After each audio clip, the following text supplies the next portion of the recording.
Hello friends, welcome back to Anvesha Raj channel. आज हम लोग पढ़ेंगे हिंदी ग्रामर का टॉपिक क्रिया। सबसे पहले हम लोग समझते हैं क्रिया। क्रिया क्या होता है? क्रिया काम को ही करते हैं, ठीक है। मतलब सुबह से शाम तक, मतलब जो भी काम हम करते हैं, ठीक है। खेलना कूदना हंसना गाना, तो ये सब क्या है? क्रिया है, ठीक है। काम को ही क्रिया बोलते हैं। ठीक, चलिए इसके सेंटेंस को देखते हैं। पिताजी समाचार पत्र पढ़ रहे हैं, ठीक है। बागीचे में फूल खिले हैं, माँ बागीचे में है, ठीक है। तो इसमें देखिए पढ़ रहे हैं, खिले हैं, ये क्या है? क्रियापद है, ठीक है। इसीलिए यहाँ पे लिखा हुआ है कि उपयुक्त वाक्यों में पढ़ रहे हैं से किसी कार्य के करने, ठीक है। मतलब पढ़ रहे से क्या मतलब हो रहा है कि किसी कार्य, कोई कार्य हो रहा है, ठीक है। खिले हैं से कार्य के होने का बोध हो रहा है, और है से स्थिति या अवस्था का बोध हो रहा है। तो ये सारे शब्द क्या है? मेरे क्रियापद हैं, ठीक। इसकी परिभाषा हम लोग देखते हैं कि वाक्य में जिन शब्दों से किसी कार्य के करने, होने तथा अवस्था या स्थिति का बोध हो, उसे क्रियापद या शब्द कहते हैं, ठीक है। चलिए अब देखते हैं कुछ क्रियाएं प्रयत्न पूर्वक की जाती है, ठीक है। मतलब कोई काम हम लोग प्रयास, कोशिश के द्वारा करते हैं। कुछ क्रियाएं बिना किसी प्रयत्न की हो जाती है, ठीक है। और कुछ क्रियाएं केवल स्थिति का बोध कराती हैं, ठीक है। अब देखिए धातु। धातु क्या होता है? क्रिया के मूल रूप को ही धातु कहते हैं, ठीक है। जैसे देखिए लिख, पढ़, उठ, बैठ, जा, आ, सुन, खेल, ये सब क्या है ना? मूल है, ठीक है। मतलब ये धातु रूप है, ठीक है। और क्रिया के मूल रूप को क्या कहते हैं? हम लोग धातु कहते हैं, ठीक है। और धातु से अनेक क्रियाओं का निर्माण होता है। यही जो धातु है, मतलब लिख पढ़, इसी से अन्य क्रियाओं का निर्माण होता है, ठीक है। जैसे देखिए धातु, धातु यहाँ पे लिखा हुआ लिख, तो लिख से ही मतलब विभिन्न क्रियाएं बनती है। जैसे देखिए लिखा, लिखे, लिखेगा, लिखूंगा, ठीक है। लिख रहा था आदि, ठीक है। तो लिख क्या है? मेरा धातु है, ठीक है। ये मूल रूप है, ठीक है। तो इसी से अन्य क्रियाएं बनी है। उसी तरह देखिए सुन, सुन से देखिए सुन से सुना, सुनी, सुने, सुनेगा, सुनती है, ठीक है। सुन रहा था आदि शब्द बनते हैं। अब देखिए मूल धातु की पहचान। अब हम लोग मूल धातु को पहचानेंगे कैसे, ठीक है।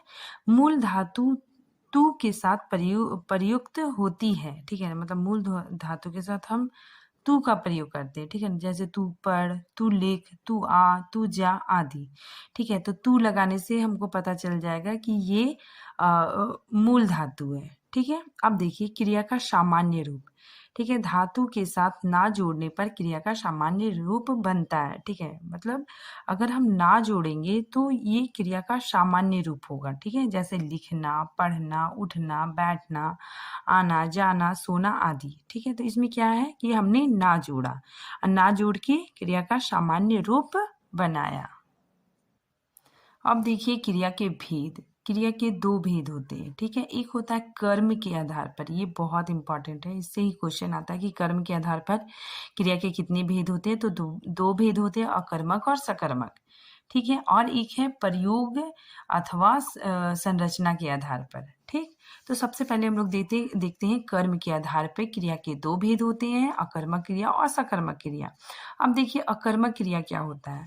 जैसे इसके एग्जाम्पल है कि घोड़ा दौड़ रहा है, ठीक है। तो दौड़ रहा है, ये क्या है? मेरा क्रिया है, ठीक है। बच्चा हंस रहा है, तो हंस रहा है, ये क्या है? क्रिया है, ठीक है। तो इसमें अकर्मक क्रिया की विशेषता है कि इसमें कर्म नहीं होता है, ठीक है। और इसमें कर्म नहीं होता है, इसीलिए ये क्या होता है? अकर्मक, मतलब जिसमें कर्म ना हो, ठीक है। इसीलिए यहाँ पे देखिए इन वाक्यों में घोड़ा बच्चा शब्द करता है, ठीक है। घोड़ा और बच्चा शब्द क्या है? करता।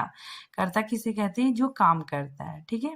तथा दौड़ रहा है और हंस रहा है क्रिया शब्द हैं। इन वाक्यों में कोई भी कर्म नहीं है, तो ये क्या हो गया? अकर्मक क्रिया, ठीक है।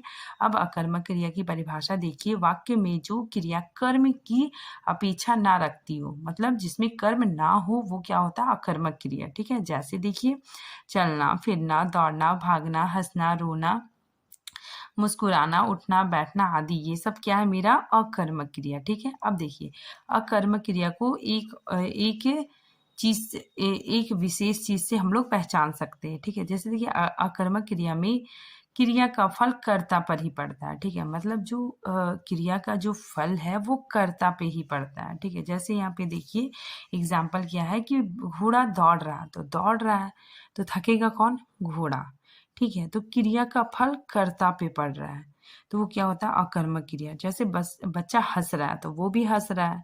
ठीक है, तो हंसने से भी मतलब उसका बॉडी में मतलब हिलाव डुलाव होगा। ठीक है, वो थकेगा, तो क्रिया का असर किस पे पड़ रहा है? बच्चे पे पड़ रहा है, तो ये क्या हो जाएगा? मेरा अकर्मक क्रिया। ठीक है, इसीलिए यहाँ पे बोला जा रहा है कि अकर्मक क्रिया में अकर्मक क्रियाओं में क्रिया का फल कर्ता पर पड़ता है। ठीक है, और क्रिया से पहले क्या, अगर हम क्या प्रश्न करेंगे तो उत्तर नहीं मिलेगा। ठीक है, जैसे देखिए क्या दौड़ रहा है, तो उत्तर नहीं मिल रहा है। ठीक है, अगर हम पूछेंगे कौन दौड़ रहा है तो तब उसका आंसर मिलेगा घोड़ा, और घोड़ा क्या है? मेरा कर्ता है। ठीक है, तो इसमें क्वेश्चन अगर हम क्या पूछेंगे तो आंसर नहीं मिलेगा, तो ये क्या हो जाएगा? मेरा अकर्मक क्रिया। ठीक है, उसी तरह हम देखते हैं कि क्या हंस रहा है। ठीक है, तो इसका भी आंसर नहीं मिलेगा। ठीक है, तो कहने पे कोई भी उत्तर नहीं मिलता है, तो ये क्या है? मेरा अकर्मक क्रिया। देखेंगे सकर्मक क्रिया। ठीक है, सकर्मक मतलब क्या होता है कि जिसमें कर्म हो।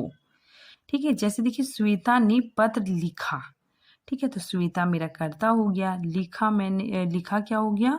क्रिया हो गया। ठीक है, और पत्र पत्र क्या हो गया? मेरा कर्म। ठीक है, जैसे जया सेब खा रही है। ठीक है, तो जया कर्ता हो गया, खा रही है, जया क्या खा रही है? सेब खा रही है, तो इसमें कर्म है, तो ये क्या हो जाएगा? सकर्मक क्रिया। ठीक है, देखिए इन वाक्यों में पत्र और सेब क्या है? कर्म है। ठीक है, पत्र और सेब क्या है? मेरा कर्म है। तथा लिखा और खा रही है। ठीक है, तो क्रियाओं का फल मतलब जो लिखा मतलब श्वेता ने पत्र लिखा, ये क्या है? ये क्रिया है, तो क्रियाओं का फल किस में पड़ रहा है? कर्म पे पड़ रहा है। ठीक है, तो ये क्या हो जाएगा? सकर्मक क्रिया। जैसे जया सेब खा रही है, तो वो खाने का काम कर रही है, तो सेब खा रही है, तो सेब खत्म भी तो होगा, तो क्रिया का फल कर्म पे पड़ रहा है, तो ये क्या हो जाएगा? सकर्मक क्रिया। ठीक है, क्रियाओं का फल कर्म पे पड़ता है, तो ये क्या हो जाएगा? सकर्मक क्रिया। इसलिए यहाँ पे देखिए जो क्रिया वाक्य में कर्म की अपेक्षा रखती है, ठीक है, उसे सकर्मक क्रिया कहते हैं। मतलब जिसमें कर्म होता है वो क्या होता है? मेरा सकर्मक क्रिया। ठीक है, जैसे खाना, पढ़ना, लिखना, देखना, ये सब क्या है? सकर्मक क्रियाएं हैं। ठीक है, अब इसकी विशेष बात क्या है कि क्रिया के साथ अगर हम क्या या किसको प्रश्न करेंगे, यदि उत्तर मिल जाता है तो वो मेरा क्या हो जाएगा? सकर्मक क्रिया। ठीक है, अगर क्वेश्चन है, अगर हम उसमें क्या प्रश्न करेंगे या किसको प्रश्न करेंगे, अगर उत्तर मिल जाता है तो वो क्या हो जाएगा? मेरा सकर्मक क्रिया। ठीक है, जैसे श्वेता ने पत्र लिखा, श्वेता ने क्या लिखा? पत्र लिखा, आंसर मिल रहा है, तो ये क्या हो जाएगा? मेरा सकर्मक क्रिया। ठीक है, और उसी तरह देखिए जया सेब खा रही है, तो जया क्या खा रही है? सेब, आंसर मिल रहा है, तो ये क्या हो जाएगा? मेरा सकर्मक क्रिया। अब देखिए सकर्मक क्रिया के भी दो भेद होते हैं। ठीक है, एक होता है एक कर्मक क्रिया और एक द्विकर्मक क्रिया। ठीक है, तो एक कर्मक क्रिया में क्या होता है? इसमें एक ही कर्म होता है। ठीक है, तो वो एक कर्मक क्रिया होता है। ठीक है, जैसे देखिए यहाँ पे लिखा हुआ है कि जिन सकर्मक क्रियाओं में केवल एक ही कर्म होता है वो एक कर्मक क्रिया कहलाती है। ठीक है, जैसे देखिए महक पुस्तक पढ़ती है, तो यहाँ पे एक ही कर्म आ रहा है। ठीक है, तो महक क्या पढ़ती है? पुस्तक, आंसर मिल रहा है, तो ये मेरा क्या हो जाएगा? सकर्मक क्रिया। तो इसमें एक ही कर्म आ रहा है। ठीक है, तो ये क्या हो जाएगा? मेरा एक कर्मक क्रिया। ठीक है, आगे देखिए संचित साइकिल साइकिल चला रहा है। ठीक है, तो संचित क्या चला रहा है? साइकिल चला रहा है, तो इसमें एक ही कर्म है, तो ये क्या हो जाएगा? एक कर्मक क्रिया। ठीक है, और यहाँ पे अगर क्या प्रश्न पूछने से जो उत्तर हो रहा है, ठीक है, जो मिल रहा है वो मेरा क्या हो जाएगा? मुख्य क्रिया। ठीक है, पुस्तक और साइकिल ये क्या है? मेरा मुख्य क्रिया है। ठीक है, नेक्स्ट देखते हैं हम लोग द्विकर्मक क्रिया। द्विकर्मक क्रिया में क्या होता है कि जिन सकर्मक क्रिया में दो कर्म आते हैं। ठीक है, जिसमें एक कर्म आएगा वो एक कर्मक हो जाएगा, जिसमें दो कर्म आएगा वो क्या हो जाएगा? द्विकर्मक क्रिया। ठीक है, जैसे देखिए रमा ने विभा को पुस्तक दी। ठीक है, तो क्या दी? पुस्तक, तो ये क्या हो जाएगा? मेरा मुख्य क्रिया। ठीक है, और किसको दी? तो विभा को दी, तो इसमें क्या हो जा रहा है? दो कर्म आ रहा है। ठीक है, जैसे देखिए विभा ने मुझे चित्र दिखाया, तो विभा ने क्या दिखाया? चित्र, तो ये क्या हो जाएगा, मुख्य क्रिया हो जाएगा, ठीक है। और किसको दिखाया, मुझे, तो इसमें क्या हो जाएगा, दो क्रियाएं आ रही है, तो ये क्या हो जाएगा, द्विकर्मक क्रिया, ठीक है। इसीलिए यहाँ पे लिखा हुआ है अतः इन वाक्यों में दो दो कर्म हैं, ये द्विकर्मक क्रिया के उदाहरण है। द्विकर्मक क्रिया में जो कर्म क्या का उत्तर देता है वो क्या है, मेरा प्रधान कर्म, ठीक है। जो क्या का जो इसमें आंसर आ रहा है वो क्या हो गया, मेरा प्रधान कर्म हो गया। जैसे पुस्तक, ठीक है, ये क्या है, मेरा प्रधान कर्म प्रधान कर्म है। और अगर हम किससे जो आंसर आ रहा है वो क्या हो जाएगा, गौण कर्म, ठीक है। जैसे किसे दी, विवाह को, तो ये क्या हो जाएगा, विवाह क्या हो जाएगा, मेरा गौण कर्म, ठीक है। समझ में आ गया। अब इन वाक्यों को देखिए, बच्चा बीमार था, वह ईमानदार निकला, ठीक है। तो बच्चा था, ठीक है, था मेरा क्या है, क्रिया शब्द है, ठीक है। और निकला भी क्या है, क्रिया शब्द है, ठीक है। तो बच्चा था, इससे सेंटेंस कंप्लीट नहीं हो रहा है, ठीक है ना। वह निकला, इससे भी वाक्य पूर्ण नहीं हो रहा है, ठीक है ना। कोई भी वाक्य को पूर्ण होने के लिए कर्ता और क्रिया के होने से वाक्य पूर्ण हो जाता है, लेकिन यहाँ पे क्रिया है और कर्ता है, लेकिन वाक्य पूरी तरह से इसका अर्थ कंप्लीट नहीं आ रहा है, ठीक है। मतलब यह पूर्ण अर्थ प्रकट नहीं कर रहा है, ठीक है। तो ऐसा वाक्य क्या होता है, अपूर्ण वाक्य होता है, ठीक है। इसीलिए यहाँ पे लिखा हुआ है कि इन वाक्यों में देखिए था तथा निकला क्रिया शब्द है, ठीक है। इन दोनों क्रियाएं अपने आप में पूरा अर्थ नहीं करती, ठीक है। मतलब ये अपने आप में पूरा अर्थ प्रकट नहीं करती। अर्थ की पूर्णता के लिए इन्हें किन्हीं अन्य शब्दों की आवश्यकता पड़ती है, ठीक है। मतलब इस वाक्य में पूर्णता के लिए अन्य शब्द की आवश्यकता पड़ती है। जैसे बच्चा बीमार, बीमार शब्द लगाने से पूरा वाक्य कंप्लीट हो जाता है, ठीक है। इसीलिए यहाँ पे है कि अर्थ की पूर्णता के लिए इन्हें किसी अन्य शब्द की आवश्यकता पड़ती है, ठीक है। जैसे उपयुक्त वाक्य में बीमार और ईमानदार शब्द के बिना वाक्य अधूरा है, ठीक है। बीमार और ईमानदार शब्द के बिना क्या है, वाक्य अधूरा है, ठीक है। बच्चा था, वह निकला से कोई भी अर्थ स्पष्ट नहीं होता है। यहाँ पे बीमार और ईमानदार क्या है, पूरक, ठीक है, पूरक शब्द है। अपूर्ण क्रियाएं क्या होती है, देखिए इसका परिभाषा देखिए, ऐसी क्रियाएं जो अपने अर्थ को पूर्णता के लिए, ठीक है, मतलब अपने अर्थ की पूर्णता के लिए किसी पूरक का सहायता लेती है, वही क्या कहलाती है, अपूर्ण क्रियाएं, ठीक है। मतलब ऐसी क्रियाएं जो मतलब अर्थ उसका कंप्लीट नहीं होता है, ठीक है। तो वो अपने अर्थ को कंप्लीट करने के लिए अपूर्ति शब्द लेती है, ठीक है। तो वही क्या होता है, अपूर्ण क्रियाएं। अपूर्ण क्रियाएं अकर्मक और सकर्मक दो प्रकार की होती है, ठीक है। अपूर्ण क्रियाएं दो प्रकार की होती है, अकर्मक और सकर्मक, ठीक है। अब हम लोग देखते हैं अपूर्ण अकर्मक, ठीक है। अपूर्ण मतलब क्या होता है कि जिसका अर्थ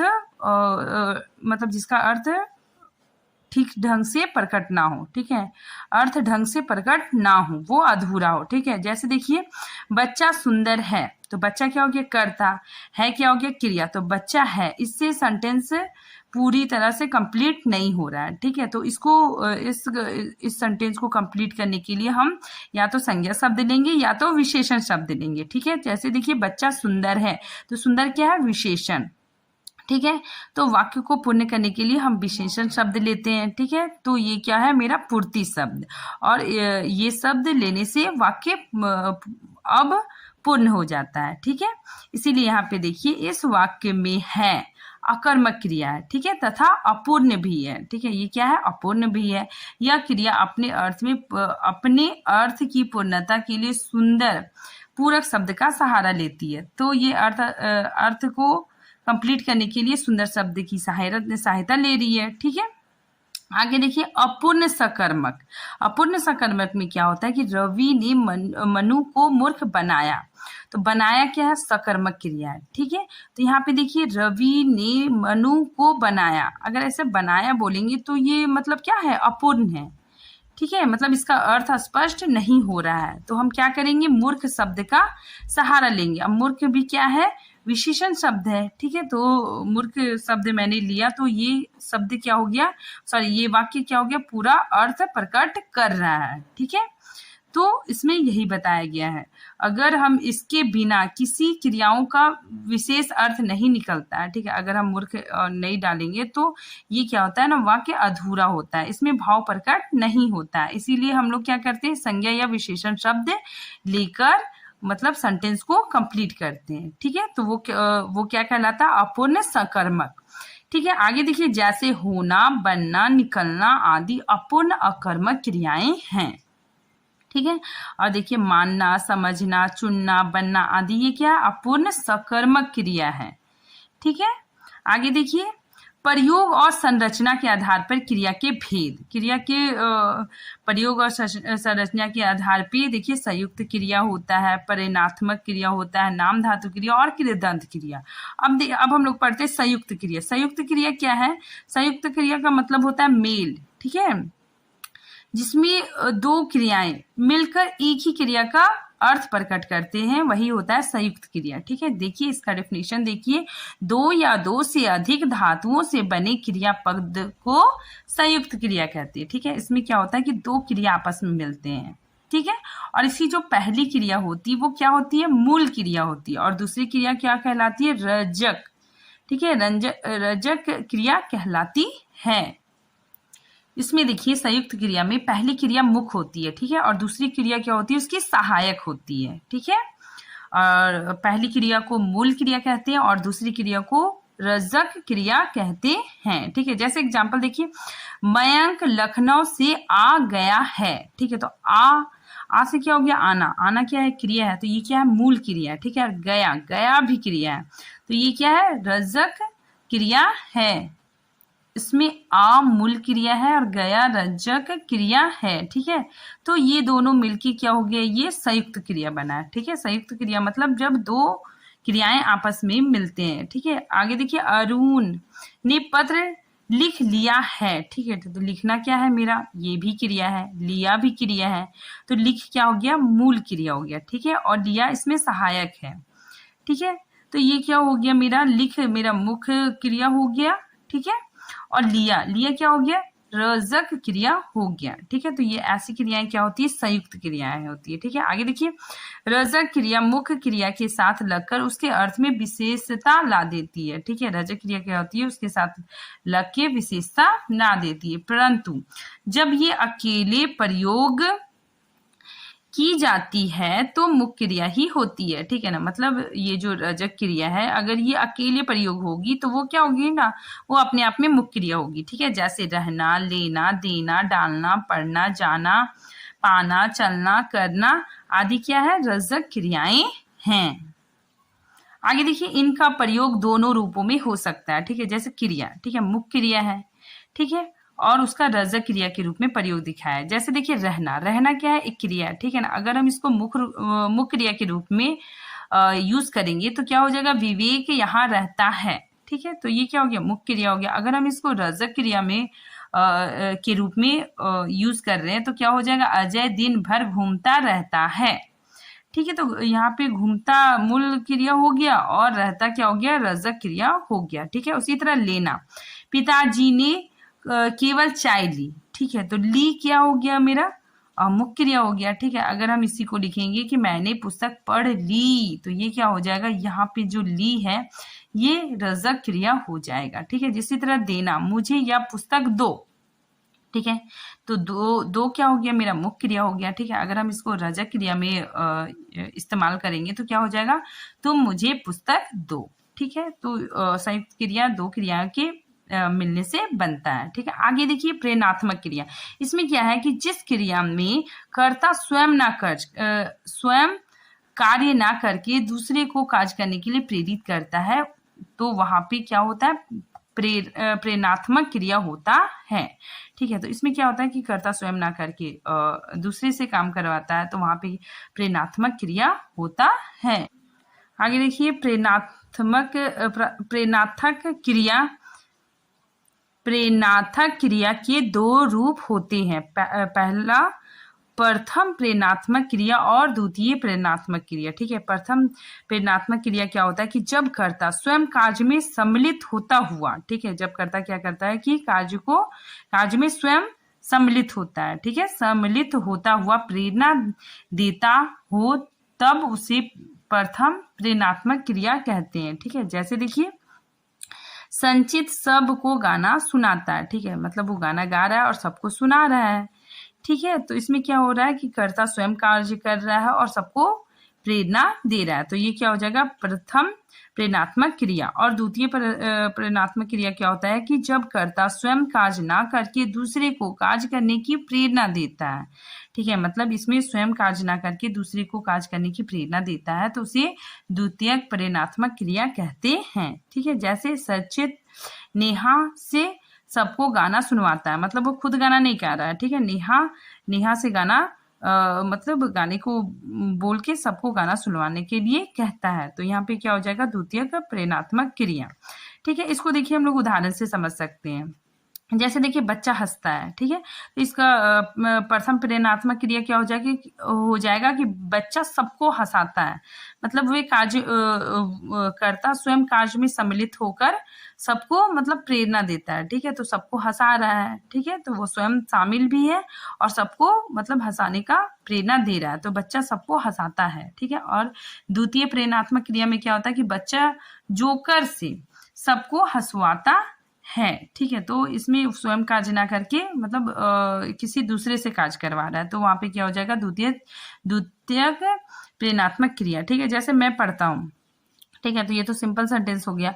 अगर हम इसको प्रथम प्रेरणात्मक क्रिया में बता रहे तो मैं बच्चों को पढ़ाता हूँ, ठीक है, तो मैं बच्चों को यहाँ पे करता स्वयं शामिल होकर दूसरों को पढ़ने की प्रेरणा दे रहा है, तो ये क्या हो जाएगा प्रथम प्रेरणात्मक क्रिया। और द्वितीय प्रेरणात्मक क्रिया क्या हो जाएगा मैं शिक्षकों से बच्चों को पढ़वाता हूँ, ठीक है, तो यहाँ जो करता है वो स्वयं कार्य ना करके दूसरे से कार्य करवाता है, तो वहां पे क्या हो जाएगा द्वितीय प्रेरणात्मक क्रिया। आगे देखिए नाम धातु क्रिया, ठीक है, नाम धातु क्रिया विशेषकर संज्ञा सर्वनाम और विशेषण शब्द से बनते हैं, ठीक है। जैसे देखिए इसमें संज्ञा शब्द से नाम धातु क्रिया बनाई जाती है। जैसे देखिए शर्म क्या हो गया संज्ञा है, तो इससे क्या बन गया शर्माना, ठीक है। लालच भी संज्ञा शब्द है, तो क्या हो गया ललचाना, ठीक है। अब सर्वनाम शब्द से नाम धातु क्रियाएं बनती है। जैसे अपना क्या है सर्वनाम है और इससे क्या बन गया अपनाना, ठीक है, तो ये क्या हो गया नाम धातु क्रिया। फिर है विशेषण शब्दों से भी नाम धातु क्रियाएं बनती है। जैसे साठ क्या है मेरा विशेषण शब्द है और उससे क्या बन गया सठियाना, ठीक है। गरम भी विशेषण शब्द है, तो क्या बन गया गरमाना। तो इसमें क्या होता है ना नाम धातु क्रिया में संज्ञा सर्वनाम और विशेषण आदि शब्दों से बनते हैं और ये प्रत्यय, ठीक है, अंत में प्रत्यय लगकर बनाए जाते हैं, ठीक है। फिर देखिए अनुकरण वाची शब्दों से बनी कुछ नाम धातु क्रियाएं, ठीक है। जैसे थर से भी थरथराना बन गया, हिन से क्या हो गया हिनहिनाना बन गया, तो ये क्या है नाम धातु क्रिया। अब हम लोग पढ़ेंगे कृदंत क्रिया, ठीक है, तो इसमें क्या होता है कि शब्दों के अंत में प्रत्यय, ठीक है, शब्दों के अंत में क्या लगता है प्रत्यय लगता है। या शब्दांश क्या होता है कि वो पूरा शब्द नहीं होता, शब्द का एक अंश होता है, ठीक है। तो शब्द के अंत में प्रत्यय या शब्दांश जोड़कर बनाई गई क्रियाएं क्या कहलाती कृदंत क्रियाएं कहलाती है, ठीक है। जैसे देखिए पढ़ एक शब्द है, तो उससे क्या बनेगा पढ़ता, ठीक है, तो यहाँ पे ता प्रत्यय लग रहा है, ठीक है। पढ़ा भी बन जाएगा, ठीक है। पढ़कर, तो इसमें प्रत्यय भी लग रहा है, तो शब्द तो एक ही पढ़ सिर्फ है, तो उसे हम पढ़ता पढ़कर इस तरह बनाते हैं, तो ये क्या हो गया मेरा कृदंत क्रिया, ठीक है। कृदंत प्रत्ययों के योग से बने शब्द होते हैं, ठीक है। जैसे देखिए लिख एक शब्द है, तो हम इसमें क्या कर रहे हैं ता प्रत्यय लगा रहे हैं, तो क्या हो गया लिखता, ठीक है। फिर क्या हो गया लिख में हम आ प्रत्यय लगाए तो क्या बन गया लिखा, ठीक है। लिख से हम कर लगा रहे तो क्या हो गया लिख कर, ठीक है। तो कृदंत क्रिया यही होता है कि उसमें बस एक क्रिया होता है जैसे पढ़ या लिख, और उसी से मतलब पढ़ता पढ़कर, ठीक है, पढ़ा, इस तरह हम लोग शब्द बनाते, तो क्या कहलाते हैं कृदंत क्रिया, ठीक है। बस इतना ही है। Thank you friends.